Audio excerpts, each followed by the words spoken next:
Secara garis besar, modul ajar berdiferensiasi ini kita bagi menjadi 3 bagian besar, yaitu informasi umum, komponen inti, dan lampiran.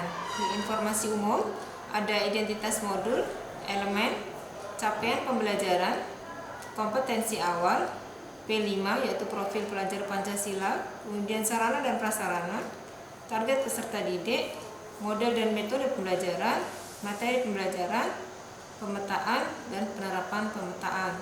Sedangkan di komponen inti ada tujuan pembelajaran, kompetensi, pemahaman bermakna, pertanyaan pemantik, kegiatan pembelajaran, asesmen, pengayaan, dan remedial secara refleksi.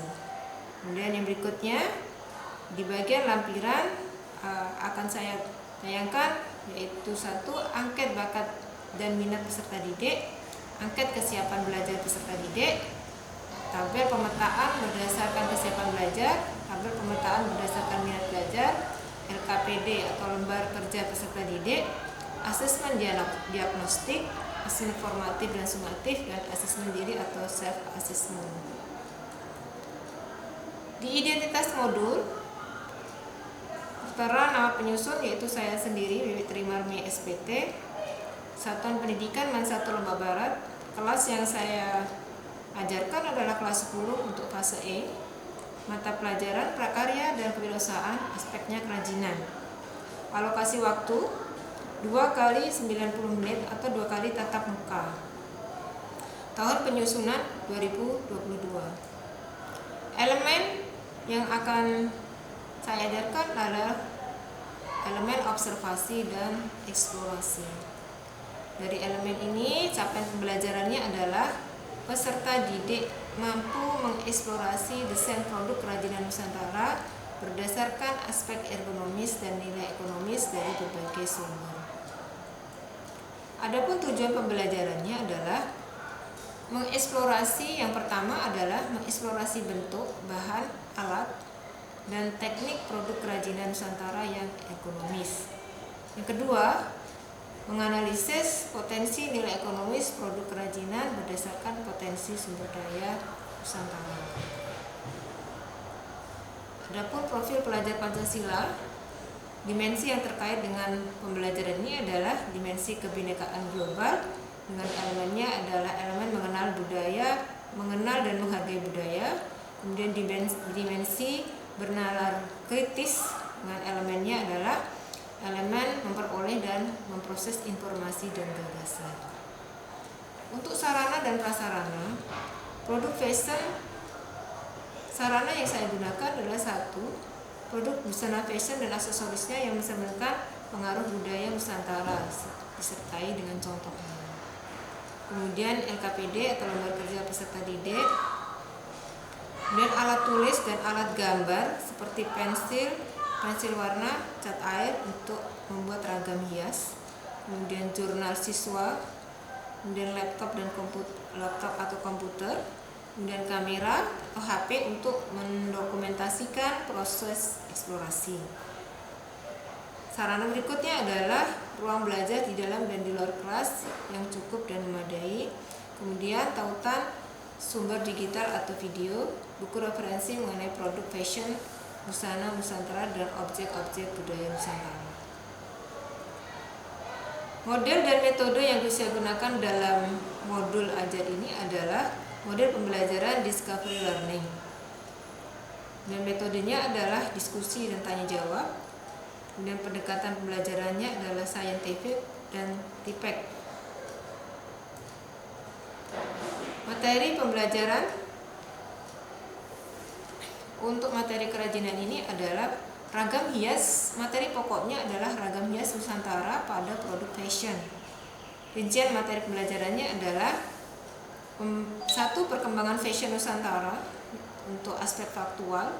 Kemudian materi fungsi fashion, ragam hias pada produk fashion, dan konsep wirausaha masuk dalam aspek konseptual. Kemudian materi cara merinci alat dan bahan produk fashion masuk aspek prosedural. Kemudian ada perencanaan, pengembangan produk kerajinan, kemudian pertimbangan sumber daya lokal, dan pertimbangan segmen pasar dan rencana pemasaran masuk dalam aspek metakognitif. Diferensiasi ini adalah identik dengan adanya pemetaan profil belajar siswa. Pemetaan yang saya gunakan di sini adalah pemetaan berdasarkan kesiapan belajar peserta didik atau readiness. Kemudian yang kedua adalah pemetaan berdasarkan minat belajar peserta didik. Penerapan diferensiasi yang saya gunakan adalah diferensiasi konten, proses, dan produk. Pemetaan berdasarkan kesiapan belajar peserta didik di kesiapan awal ini dipetakan menjadi 3, yaitu peserta didik yang belum memahami konsep ragam hias dan nilai jual produk fashion. Dari 30 siswa ada 5 orang siswa, kemudian siswa yang sudah mulai memahami konsep ragam hias dan nilai jual produk fashion ada 10 orang atau 30% dari 30 orang. Kemudian siswa yang sudah bisa memahami konsep ragam hias dan nilai jual produk fashion ada 50% dari 30 orang, yaitu 15 orang. Proses yang kita lakukan untuk anak-anak ini, yang siswa ini yang belum memahami konsep ragam hias, maka hal yang dilakukan adalah peserta didik diminta untuk melakukan pengamatan ragam hias produk fashion. Kemudian untuk siswa yang sudah mulai memahami konsep ragam hias, maka proses yang dilakukan adalah peserta didik diminta melakukan pengamatan ragam hias, dan yang kedua peserta didik diminta untuk mengamati potensi nilai jual produk fashion. Kemudian siswa atau peserta didik yang sudah bisa memahami konsep ragam hias dan nilai jual produk fashion, maka proses yang dilakukan adalah peserta didik diminta untuk melakukan pengamatan ragam hias, dan berikutnya adalah peserta didik diminta untuk mengamati potensi nilai jual produk fashion. Produk yang dihasilkan untuk siswa yang belum memahami diharapkan bisa membentuk peta konsep ragam hias. Kemudian untuk siswa yang sudah mulai memahami konsep, maka dia selain membentuk peta konsep ragam hias, dia juga membuat tabel checklist kebutuhan alat dan bahan.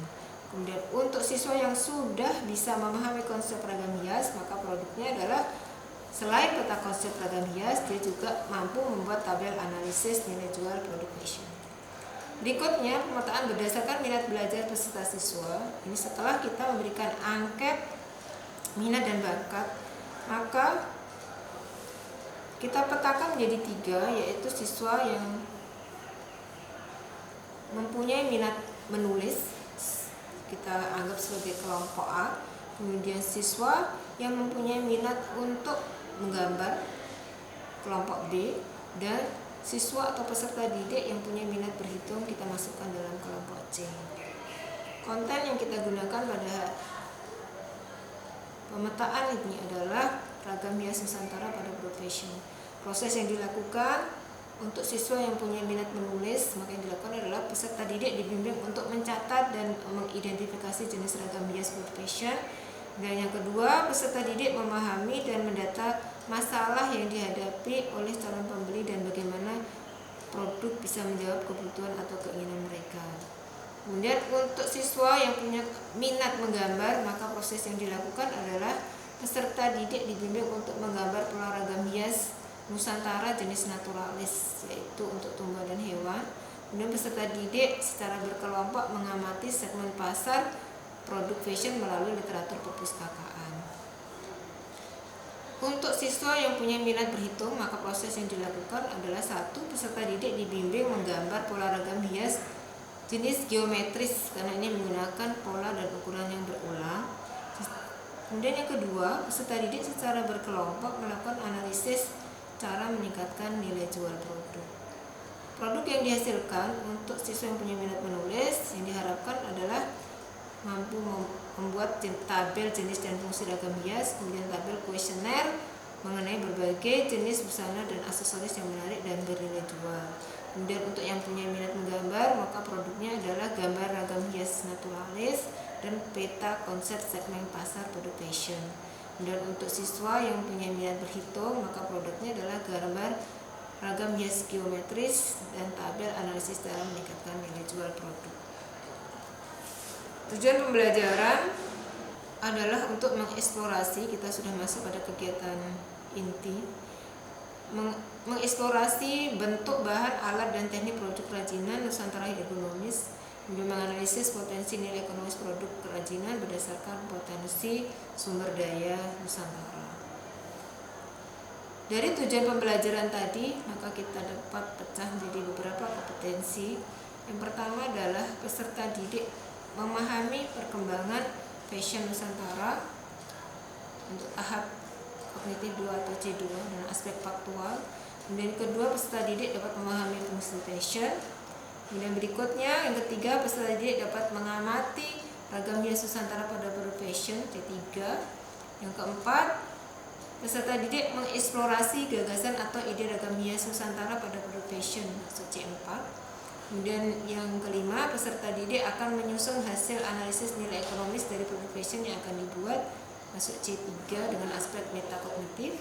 Kemudian yang keenam, peserta didik dapat menyusun analisis nilai ekonomis yang dilakukan dengan beberapa tahap masuk dengan C4. Kemudian yang ketujuh, peserta didik dapat merinci bahan yang akan dipakai dan perencanaan perkiraan biaya atau C4 dengan aspek prosedural. Jadi dari tujuan itu dapat kita pecah menjadi beberapa kompetensi. Pertanyaan pemantiknya adalah, apakah ragam hias Nusantara pada produk fashion yang saya buat menarik dan bernilai jual? Di kegiatan pembelajaran, dari alokasi waktu 2 kali 90 menit, berarti ada 2 kali pertemuan. Untuk pertemuan pertama adalah eksplorasi gagasan ragam hias, dan pertemuan kedua adalah potensi nilai jual produk fashion Nusantara. Kegiatan pembelajaran ini meliputi 3 kegiatan, yaitu yang pertama pendahuluan 30 menit, kemudian kegiatan inti 120 menit, dan penutup 30 menit. Di kegiatan pendahuluan, seperti biasa, peserta didik dikondisikan untuk belajar. Kemudian guru mengatur peserta didik untuk belajar berkelompok sesuai hasil pemetaan. Kemudian kedua, yang berikutnya, guru menghubungkan materi pembelajaran sebelumnya dengan topik pembelajaran hari ini. Kemudian yang berikutnya, guru menyampaikan strategi pembelajaran berdiferensiasi dan capaian pembelajaran yang diharapkan. Kemudian yang berikutnya, guru melakukan asesmen diagnostik berupa kuis mengenai pemahaman tentang jenis fungsi kerajinan dan kuis mengenai pemahaman tentang potensi nilai jual produk fashion. Di kegiatan inti, jadi kita menggunakan model discovery learning. Untuk sintaks stimulasi, yang pertama kita lakukan adalah guru menyajikan tayangan video tentang ragam hias. Oke, langsung saja kita akan masuk ke materi ragam hias. Materi ragam hias kali ini kita akan membahas tentang jenis ragam hias, fungsi, aplikasi, dan cara membuatnya.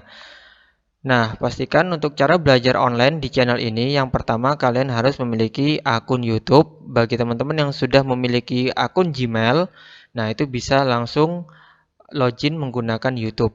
Kemudian tekan tombol subscribe-nya, nyalakan lonceng notifikasinya, klik tombol like, dan tinggalkan komentar kalian dengan format sebagai berikut: nama, kelas, dan siap belajar. Oke, langsung saja akan kita bahas tentang materi ragam hiasnya. Seperti yang sudah kita tahu bahwasanya ragam hias adalah juga disebut dengan ornamen. Sedangkan ornamen berasal dari bahasa Yunani, yaitu orner, yang artinya hiasan atau perhiasan. Selain sebagai penghias, ornamen juga digunakan sebagai penghormatan kepada nenek moyang dengan menggunakan simbol. Ornamen diperoleh dari hasil stilasi. Jenis ragam hias yang dibahas kali ini adalah 2 besar, yaitu yang pertama ragam hias geometri yang terdiri dari garis lurus dan garis lengkung. Kemudian ragam hias naturalis yang dibagi menjadi 3 bagian lagi, yaitu motif tumbuhan, motif binatang, dan motif manusia. Ini adalah contoh-contoh bentuk dasar dari ragam hias geometri. Jadi ragam hias geometri yang terdiri dari garis lurus dan garis lengkung itu juga bisa dimodifikasi menjadi sebuah bidang maupun titik-titik dan garis-garis, baik garis zigzag maupun garis lengkung yang tidak beraturan. Berikut adalah contoh dari ragam hias geometri. Ragam hias geometri pada dasarnya memiliki corak. Corak itu adalah bentuk dasar. Bentuk dasar merupakan tampilan yang akan dimodifikasi ulang menjadi sebuah pola, sedangkan pola adalah merupakan variasi dari corak yang bisa membuat pola 1, pola 2, dan pola seterusnya untuk dijadikan sebagai ragam hias baru dengan motif dasar corak tersebut. Ini adalah contoh dari pola di mana dengan bentuk corak dasar hanya sebagian saja. Nah, di sini bisa kita lihat corak yang dihasilkan melalui pola-pola ini bisa membentuk sebuah garis lurus dan motif yang baru. Ini adalah contoh-contoh ragam hias, sedangkan ini adalah contoh ragam hias tumbuhan. Bisa kita lihat adalah bentuk dasarnya adalah tumbuhan. Dengan bagian-bagian tertentu yang bisa kita ambil, bisa kita menggunakan daun saja maupun bunganya saja. Ini adalah contoh-contohnya. Kemudian kita sekarang masuk ke ragam hias motif hewan. Ragam hias motif hewan pada dasarnya sama halnya dengan ragam hias motif tumbuhan yang kita bisa memilih bagian-bagian dasarnya untuk kita jadikan motif ragam hias. Di sini saya mengambil contoh kupu-kupu di mana kita bisa menghias dan merubah bentuk kupu-kupu tersebut untuk dijadikan ragam hias.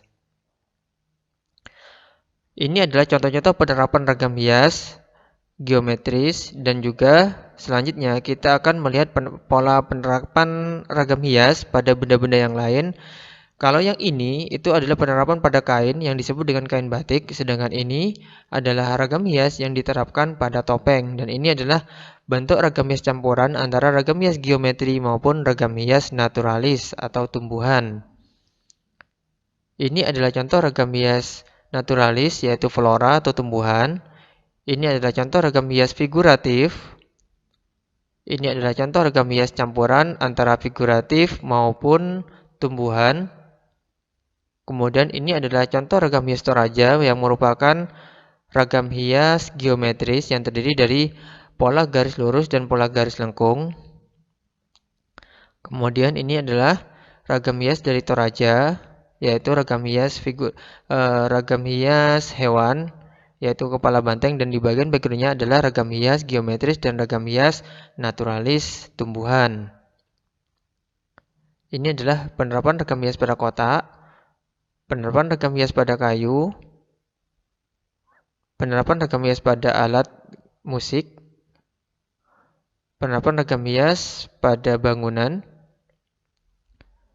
penerapan ragam hias pada suku Dayak. Ini adalah contoh ragam hias figuratif manusia. Penerapan ragam hias pada uang. Penerapan ragam hias pada desain lampu. Kemudian penerapan ragam hias pada kerajinan kesenian. Oke, selanjutnya akan saya sampaikan beberapa contoh tentang ragam hias yang lebih detail terkait dengan contoh-contoh ragam hias geometri. Silakan simak video ini sampai selesai agar kalian tidak salah paham dan pahamnya juga tidak salah. Ini adalah contoh-contoh ragam hias geometri, bisa kita cermati. Di situ kita bisa mendapatkan beberapa contoh, bisa kita lihat juga jenis-jenisnya. Semoga dari video ini kalian semua bisa mendapatkan inspirasi untuk membuat desain ragam hias.